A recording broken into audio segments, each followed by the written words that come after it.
Oscar inspires more confidence. And with that, I feel like the team can really rally and find their confidence in him. Lando, it just seems like you don't know what you're going to get week to week. It's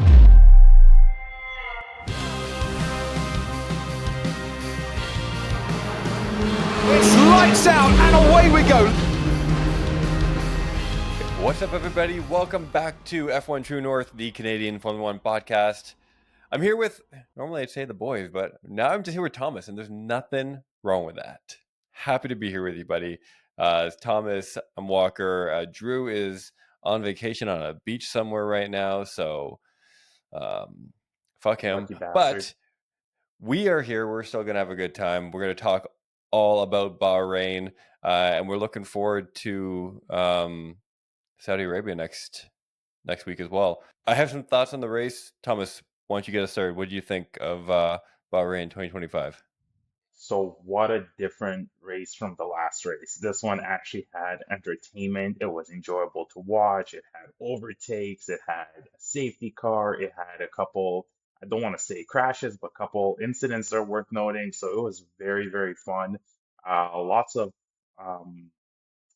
Lots of fighting, which I really enjoyed. There was definitely entertaining, kept me glued to the screen for the full 2 hours essentially. So if every race is like that, let's go. Loved it, with the outcome as well. Piastri freaking dominated, held his own for the whole race. Unfortunately, we had another DNF with a skid plate with Mr. Nico Hulkenberg. Unfortunate event. But from some of the people, like Antonelli did so well. Gasly somehow got into points with that little tractor that he has. Ferrari did decent. I don't want to say they did great, but they did pretty decent for where they are. So it was an awesome race. I really, really enjoyed this race. Yeah, it's interesting, coming off of Suzuka, right? Everyone was lamenting how boring that race was. And, we were about 10, 15 laps into Bahrain, and I was like, oh no, not another one. Because Right. Piastri I had was like a the decent same way. lead. Same way. And Yep. I'm like, God damn it. Like, come on. Like, we need something to talk about. B, I want to see an entertaining race. And then it changed a little bit. And even prior to the safety car, which we'll talk about a little bit later, even prior to that, it started to pick up. And it's funny because just prior to things starting to happen, you could hear the commentators, at least on the F1 feed that I was watching, they were like, well, I don't think it's going to be as boring as Suzuka, but like it's not looking. They said it's going to be a strategic race, quote unquote. So I think that's their way of saying it's not going to have a ton of action. But even before the safety car, you had a few different strategies going into it, and I think a track like this that had higher degradation up front and needed those 2 pit stops really kind of added to some of the fun. And seeing some of the offset strategies, I think most people started off either probably on the soft, was it, if I remember correctly, right? And you had Ferrari on the mediums, which kind of shook things up a little bit. So it was nice to kind of see that progress in the different strategies with the offsets. Obviously, Piastri leading from start to finish. I think I saw a stat today that said he's the only driver right now to have a perfect pole to win ratio. I mean, it's only been twice, so we won't hold our breath with that one. But he definitely looked dominant. His McLaren looked dominant. Norris seemed to slip up a little bit. Yeah. What do you think was going on with Norris this week? Honestly, it's hard to tell because it seems like they had a pretty decent strategy. Piastri, held his own, but Norris just something was missing from him. He wasn't in the right headspace. Again, like the strategy seemed to be okay. It was working really well for Piastri, but Norris just struggled. And I don't know if that was part of the track or again, not in the right headspace or just very difficult for him. Um, but I don't know. For my guess would be he just wasn't fully concentrated, wasn't in his A game. Yeah, I mean, theoretically, the drivers should know this track pretty well, right? Exactly. They did Yeah. a few days of testing on there, so you wouldn't think it would be like an unfamiliar with the track. Um, we've talked about Lando's mental fortitude multiple times, and how he's able to kind of handle that pressure as like the championship leader. And Piastri, who just seems stoic and calm and chill the entire time, like nothing seems to shake that kid. And he kind of showed it this time with just like dominant performance on Saturday and Sunday. So I love the way Piastri, whether he wins or loses, he has this poker face. It doesn't matter. He doesn't show too much excitement, but even if he's like second or third or fourth, like it's still the same face, and it's so cool. It's like nothing phases him almost. Like kind of gives me a little bit of Max Verstappen vibe in a sense. Yeah, very much. So I saw a meme earlier today, and it was like it was a grid of like 8 photos, and it was like all the emotions, like sad, angry, jealous, whatever. And it was just Piastri's Yeah, face yeah, on every single one of them. Have you seen that one? Yeah, it yeah. was I've seen it. and definitely like Max vibes, right? And I think you have people like Max who can be emotional, right? Let's not pretend he couldn't, especially like in his younger years, he get emotional and heated, right? But like Piastri, just to your point, nothing seems to phase him, and I think that would serve him well, in the position that he's in right now, and being having a leading car and being, fighting for a championship at the time. You don't get too high, you don't get too low, you just kind of ride that wave and you just stay in the middle and you can stay focused and on it. That said, I would really love to see him crack at some point, and I'm just curious, like, what that would take. Like, I don't know what it takes for that man to like emote and crack a little bit, but it'll be interesting to see if we get there this season, if pressure mounts. You know what? I don't see him cracking. I'm telling you, like he gives such Max Verstappen vibes, but in a more, how can I put this? In a more like child manner. Like he's not as a bully. He's like a little bit more calm, more happy, and like, but he's still very, very cool and level-headed. So I don't see him cracking at all. He's like a little like Max Buddha, like a Buddhist version of Max, right? He's just Right? like chill and calm. Yes. Um, let's talk about Red Bull. Let's talk about Max, because they did not have a good race on track. Pit stops were a bit of a mess.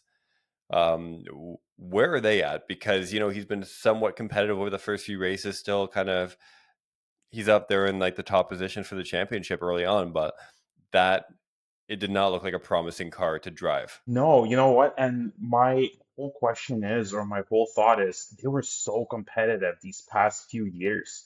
Where did it all go? They didn't make a worse car. Is it, what we have been all discussing? Did they catch up? Did everyone else catch up and they just essentially were at the very top where they couldn't improve anymore? But it's almost seems like they're stepping down because they're lacking in performance, they're lacking in car handling, they're just behind on some things, and it's just I don't know. It kind of blows my mind. Where did it all go? What changed?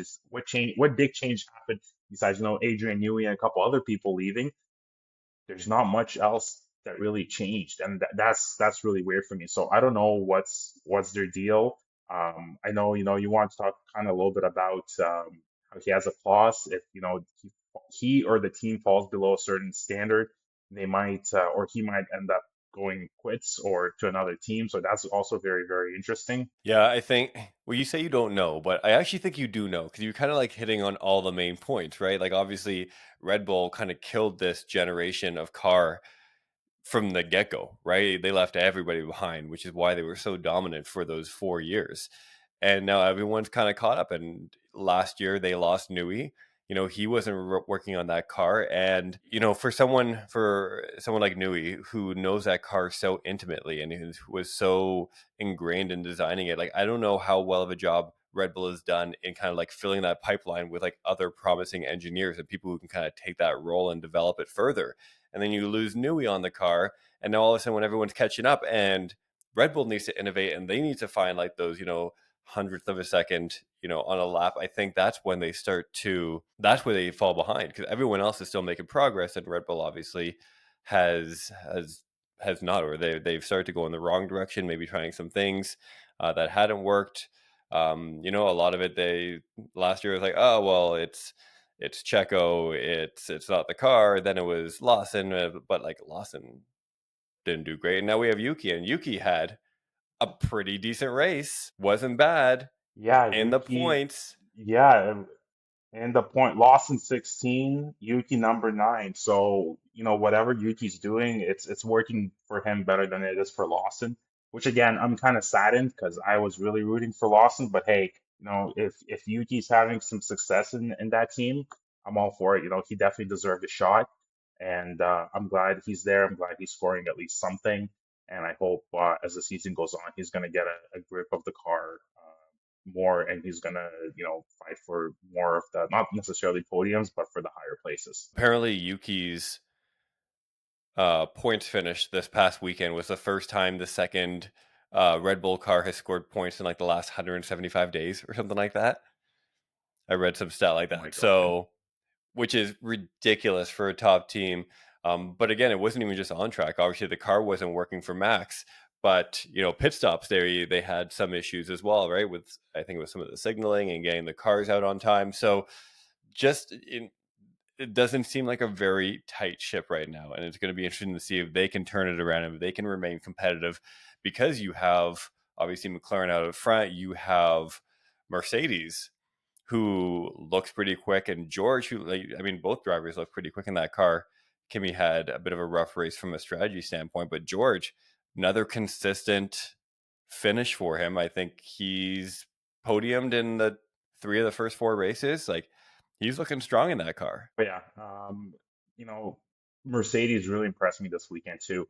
I'm glad for George, second place, but the way Kimi was performing, holy man, like I said earlier, I did not expect him, an 18-year-old kid going into F1 to perform as well as he did. Now, granted, to your point, strategy kind of messed him up. I think he finished 11th, but man, like out of all the rookies, he's killing it the most. He's driving that Mercedes, and if this is only the fourth or the fifth race, imagine what's going to happen near the end of the season, right? He's going to get so much experience under his belt, and he's going to. I really truly believe he's going to be competing for podiums at that point. Um, for sure. Do you want to talk? You want to do some biggest winners, biggest losers of the weekend? Maybe one of each. Like team wise or driver.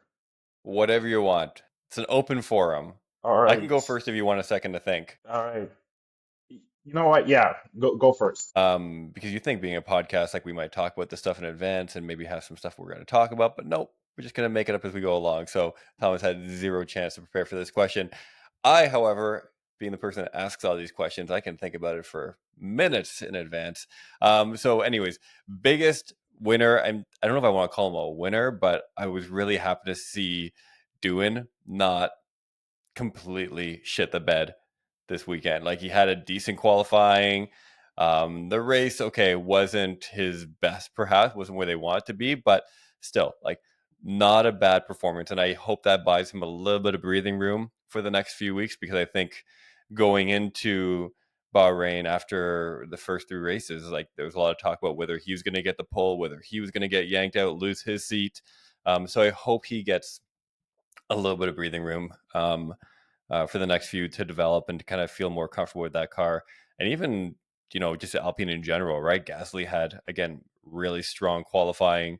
That car looked pretty fast. I'm a fan of Gasly, so he was good and he finished seventh. So first point of the season for Gasly and for Alpine, I should say. Loser, loser. Loser, I gotta go with Williams. They were looking really strong this for the first few races. Albon was just killing it, and Sainz had a strong qualifying, but they couldn't put it together. And neither of those two really had like a great race. Sainz obviously DNFing with some damage, but Williams just couldn't carry that momentum. So I'm hoping they have a bit of a comeback weekend in Saudi. What about you? Losers, So winners? So yeah, so for me, the loser, what I really had in mind was Science, just because of that crash, and not his fault or anything, but man, he just crappy luck, man. He it seems like he's trying to fight for points and podiums, but it's just not really happening to him. It's taking him some time. Um, you know, Throwing signs aside and not really counting him, there was a lot of losers in my opinion. Hulkenberg DNF with the skid plate. Aston Martin, where are they? They're nowhere with Adrian Newey, and they're I don't even know. They're almost like Haas at this point, right? It's kind of disappointing. My biggest winner though, I would probably, and I know he's not really like officially like points winner, but I would have to give it to Kimi Antonelli, man. The way he drove that car, Mm. full respect. Him being a rookie, it honestly blew my mind. I think you might be looking here at a new Kimi Antonelli fan. He's fun to watch. Like the way he drives that car, he's aggressive and he seems, you know what? He drives it I feel like a kid should drive a Formula 1 car. Like not really caring, not like I wouldn't say that he's careless, but he just there's like a bit of like an aggressive nature that I feel like a lot of like more mature drivers don't have. Just like fuck it, we'll try this and we'll see what happens. Right? And it's Yeah, he just drives aggressively but respectfully too. yeah, 100% respectfully, but I think he's really fun to watch, and he just you get those onboards, and he just looks like he's wringing like the neck of that steering wheel, and he's just like having a great time. Can you imagine like being 18 years old, just turning 18, and you're fucking ripping it in an F1 car for positions and for points? Like Speaking of when I Kimi, when did I you come back in another life, I want to be Kimmy. who wouldn't know at this point? But speaking of Kimi, Exactly. did you hear that Mercedes gifted him like an AMG car, and he can't drive it for the next like 3 years just because by the Italian road rules, something with like the amount of horsepower and stuff. So I find that pretty funny. 18-year-old kid Yeah.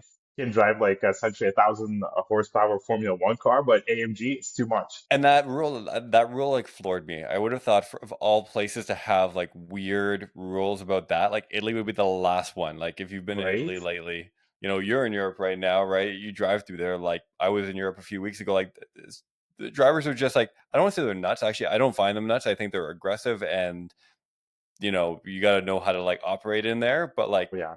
who would have thought that they would have had like these weird rules for kids that they couldn't drive high horsepower cars? But I find that um, so weird though. Like, we have some rookies, 18, 19, 20 year olds, literally the best drivers in the world. And when they go out in the real world, they can't drive their Ferraris or AMGs or whatever the case is. Not all countries, obviously, but some of them. And it's just mind blow for me. You know what though? It's good. It'll keep him down to earth. He'll have to like rip around in whatever I don't know what do you think he drives around in? Like it's a little CLA. It's actually CLA. I Yeah, saw like sounds an like a CLA. advertisement for the CLA. And it was like a billboard or whatever or like on social and it was George and like AMG GTS whatever, like their AMG car, road car, and then Kimmy with like a CLA in like this Yeah. advertisement. And I thought it was hilarious that Kimmy got stuck with no disrespect to the CLAs out there, but like when you're comparing it, and it was like a 250 or something like that with some like Yeah. an AMG like package. I don't really know. I thought that was pretty funny. So he'll be fine in his CLA and he'll figure it out. He's got a few years. He's got enough Smart driving to do in the marketing though on meantime. Mercedes side. Right? I'm sure those CLAs are just flying out of the dealerships in Italy. People are probably snatching those up. They'll probably have like a Kimmy, like an Antonelli edition or something like that. Yeah, exactly. Okay, so we had that Haas, another strong weekend. Ferrari seemed to be all over the place. Who knew what the hell they were doing this weekend? I don't even think they really figured out what they were going to have come Sunday, but they were oddly competitive. And being a Hamilton fanboy and now as a result a Ferrari fanboy, that was actually fun to watch them fight with the guys up front. So we'll see what Saudi brings. Yeah, for Ferrari, typical Ferrari things. They don't know what they're doing. It almost seems like a lot of times they're winging it too. To your point again, fourth and fifth, Leclerc fourth, Hamilton fifth, decent race. I'm sure they could have scored a little bit higher, but overall, pretty good. And I don't know if you read that too, that Hamilton is still having some, how can I put this, some trouble adjusting to his Ferrari, and he's admitting it. It's not the car, it's him. So it's kind of frustrating for him, but I'm sure it's frustrating for the team. Uh, but I don't think he should concentrate too much on that because I think that's going to take away from his driving. Because sometimes when you think about it, you overthink, and then you start failing or not doing as Hmm. well. Get in there, drive, do your best. Eventually, it should come naturally to you. Yeah, I feel like the latest theory about him and his struggles in the Ferrari right now are with the brakes, right? 'Cause they've been using different brake manufacturers. I think Ferrari's with Brembo, and then Mercedes was with I forget what the name of the company is, like Carbon Tech or something like that. And they react differently. So who knows? Like there are going to be different. There are going to be different theories come every week, but I hope they can be competitive next week in Saudi. Before we move on to Saudi, Who is now the incumbent number one driver at McLaren? They're going to say we don't have a number one driver, et cetera, et cetera. But like internally, who do they have their money on right now? So officially, as we all know, it's Lando Norris. But unofficially, from I don't know if you're thinking the same way I'm thinking, I think it's Piastri. Just because the way, again, just the way he has his whole persona, he's just more mentally cool, more mature, more in the zone, and just it just seems, no disrespect to Lando. Lando's a great driver, but Piastri right now just has that something about him that makes it stand out to me more of a number one than Lando himself. What do you think, Walker? Yeah, I think Oscar, or as of right now, Oscar inspires more confidence. And with that, I feel like the team can really rally and find their confidence in him. Lando, it just seems like you don't know what you're gonna get week to week. Not that he's ever terrible, but is he consistently at that level where you need to be drivers championship? Right now, for me, no. And I think, as I mentioned, I think Piastri definitely has like a different vibe about him. I think he inspires a different vibe in the team. So it'll be interesting to see what happens. Again, just moving forward as they start to as the race gets closer and closer, like who is really able to grab the reins. Part of me wants to see Norris because Norris still feels like an underdog to me. Yeah, The way people I talk have the about him same and the way feeling. he positions himself, and he even talks about himself, right? It feels like an underdog story, even though he's leading the championship right now, which is weird to say because you wouldn't necessarily think that in other years. So I'm still rooting for Norris. I'm rooting for Lando, but I don't know, man. I think it's going to be really tough for Piastri for him to kind of compete against Piastri on a consistent race to race basis. So what I kind of get a little bit from Lando, just like attitude wise, I kind of get like the old Yuki a little bit in Lando. He kind of seems a little bit more bitchy, a little bit more whiny, and then when he does that, it just like, man, like, come on, you've been in this game long enough. Just kind of cool, do your thing. And meanwhile, Yuki, on the other hand, just straightened out, right? So that's when I see Lando like kind of complaining and stuff. That's what he kind of reminds me of. But yeah, I see Lando and Piastri maybe doing this a little bit on the track because they're both so competitive, and McLaren is going to have a fun time with those two for sure. And maybe, not the next race, maybe not the next couple races, but eventually I could see that happen. Yeah, I'd love to talk. We know we will talk about this in our next episode when Drew's back. We'll talk about the championship battle in terms of like the team, the constructors, right, and whether McLaren has a stranglehold on it because that's a whole other discussion, and it's really up to the other teams to see how close they can get. But in the meantime, we got Saudi coming up. Another week. I was so happy to look at the schedule and realize we have one more week of racing. I was not expecting that. And then here we go. The Formula One gods have gifted us with another weekend of racing in Saudi. There's not too much to go over right now in terms of, news that I've heard about it, but I still want to hear your predictions for this race, even just All top right. three. All right. Top three. I'm going to Unless there is be, news and I just haven't heard it. I didn't hear any news in regards to Saudi. Um, but I'm going to go with my top three. I'm going to be pretty optimistic on this one. I'm going to go with Hamilton one. I'm going to go with Wow. Lando two. And with three, I'm gonna go science. Really? Really, I'm gonna be very, very optimistic, and yeah, we'll see. I mean, bro, like I'm a Hamilton fan, but I'm not like fucking crazy. But anyways, we'll see. Crazier things have happened. Who knows? And you're not even a Hamilton guy. So where does this I'm come from? not. You know what? I see him in Ferrari. I see a little bit of his struggles. I want to see him succeed, man. I want him to get podium, first, second, third, whatever. I want to see Mr. Lewis Hamilton in red on the podium. Look at buddy, you love a good underdog, don't you? I do. You love an underdog story. Who doesn't? Okay, top three in Saudi. Okay, I'm gonna go backwards. I'm gonna go in third place. I'm gonna have Lewis. Lewis in third. If we're going off the rails, I'm gonna do Kimmy in second. Okay, and I'm nice. doing Charles up front. Not bad.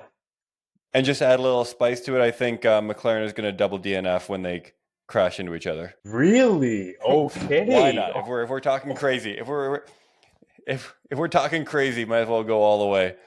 You know what? Watch one of these predictions come true.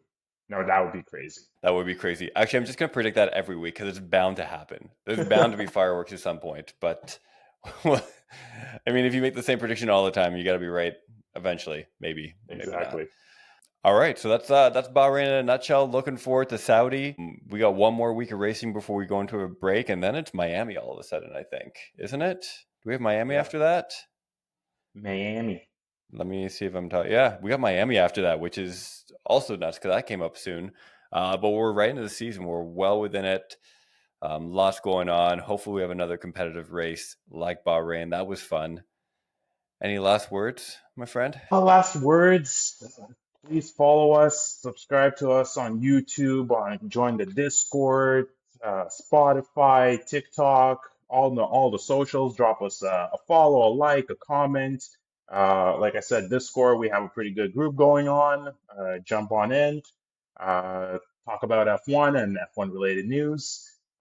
Anything else? No, I'm looking forward to the race. Let's go, Mr. Lewis Hamilton. Get on the podium and kill it.